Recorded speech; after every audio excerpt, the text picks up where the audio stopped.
Hello दोस्तों, स्वागत है हमारे महानदी क्लासेस चैनल में। तो आज हम लोग देखने वाले हैं शिक्षा शास्त्र, बाल विकास एवं शिक्षा शास्त्र के वंशानुक्रम के सिद्धांत के एवं नियम को। ठीक है, हेरिडिटी प्रिंसिपल्स। तो प्रश्न पहला में हम लोग चलते हैं। प्रश्न पहला में आनुवंशिकता को कैसी सामाजिक संरचना माना जाता है। ठीक है, तो इसका आंसर हो जाएगा उत्तर स्थिर। ठीक है, आनुवंशिकता को स्थिर सामाजिक संरचना माना जाता है। बीज कोश का निरंतरता का नियम किसने प्रतिपादन किया। ठीक है, तो इसका उत्तर है अगस्त बीजमैन ने बीज कोश के निरंतरता का नियम को प्रतिपादन किया था। मेंडल ने अपने प्रयोग के लिए मटर के पौधों का ही चुनाव क्यों किया। ठीक है, तो प्रश्न ये है क्योंकि इसमें स्पष्ट रूप से विपरीत लक्षण पाए जाते थे। ठीक है, विपरीत लक्षण होने के कारण ही मेंडल ने मटर के पौधों का चुनाव किया था। चलते हैं अगले प्रश्न की ओर। अर्जित गुणों का संचरण का सिद्धांत किसने दिया था। अर्जित गुणों के संचरण का सिद्धांत किसने दिया था, तो इसका आंसर हो जाएगा लेमार्क ने दिया था। ठीक है, चलते हैं अगले प्रश्न की ओर। जीव सांख्यिकी सिद्धांत बायोमेट्रिक थ्योरी के प्रतिपादक कौन थे। तो इसके प्रतिपादक थे फ्रांसिस गाल्टन। ठीक है, प्रत्यागमन का नियम स्पष्ट करता है ये प्रतिभाशाली माता पिता के संतान का निम्न बुद्धि का होना, ये प्रत्यागमन का सिद्धांत है। इसमें क्या है, उल्टा हो जाता है। प्रत्यागमन कहने का मतलब प्रतिभाशाली जिसके माता पिता हैं उसके बच्चे भी निम्न बुद्धि के हो जाते हैं, तो इसको प्रत्यागमन का सिद्धांत कहा गया है। चलते हैं अगले प्रश्न की ओर।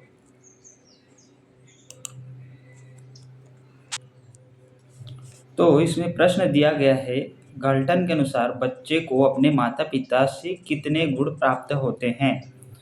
तो इसका उत्तर हो जाएगा 1/2 भाग प्राप्त होते हैं। ये किसके अनुसार है, ये है गाल्टन के अनुसार। अगले प्रश्न पर चलते हैं। दादा दादी और नाना नानी बालक को कितने गुण सूत्र मिलते हैं। तो दादा दादी और नाना नानी से बालक को 1/4 भाग गुण मिलते हैं। ठीक है, चलते हैं अगले प्रश्न की ओर। प्रश्न है चयनित गुणों का सिद्धांत किसने दिया। चयनित गुणों का सिद्धांत दिया है डार्विन ने। चयनित गुणों का सिद्धांत किसने दिया है, तो डार्विन ने दिया है। मौलिक गुणों का नियम किसे कहा जाता है। तो मेंडल के नियम को मौलिक गुणों का नियम कहा जाता है। ठीक है, मौलिक गुणों का नियम किसे कहा जाता है, तो मेंडल के नियम को कहा जाता है। ये बहुत इंपॉर्टेंट प्रश्न है, इसको कई बार पूछा भी गया है। मौलिक गुणों का नियम किसे कहा जाता है, तो मेंडल के नियम को कहा जाता है। वंशानुक्रम के निर्धारक क्या कहलाते हैं। तो वंशानुक्रम के निर्धारक जीन्स कहलाते हैं। ठीक है, ये व्यापम की परीक्षा में काफ़ी बार पूछा जाता है। मेंडल से संबंधित प्रश्न तो अधिकतर आते ही हैं, तो इसको ध्यान रखिएगा। कोष विभाजन के समय धागे जैसी दिखने वाली संरचनाएं क्या है।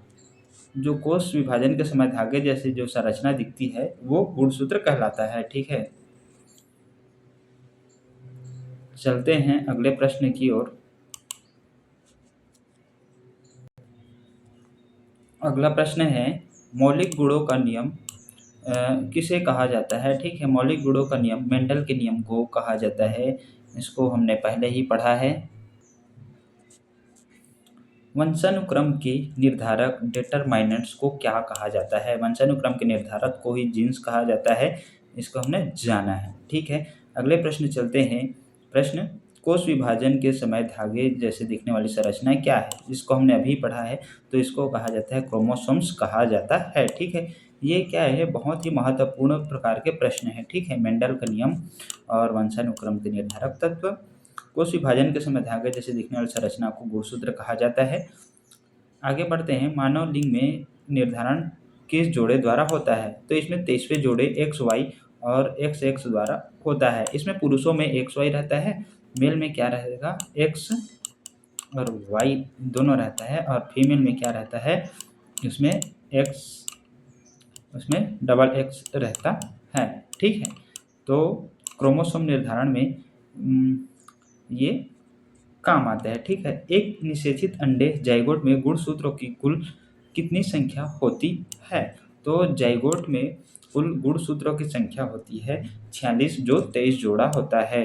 23 जोड़ा कहने का मतलब गुणा 2 करेंगे तब ये, ठीक है, 23 दूनी 46, ये कुल गुणसूत्रों की संख्या होती है। ठीक है। वर्णांधता, कलर ब्लाइंडनेस का वाहक कौन होता है? तो ये प्रश्न अधिकतर व्यापम में बहुत ही बार पूछा जा रहा है। वर्णांधता, कलर ब्लाइंडनेस का वाहक कौन होता है? तो इसका वाहक स्त्रियां, पुरुष केवल ग्रसित होता है। हीमोफीलिया किस अन्य नाम से जाना जाता है?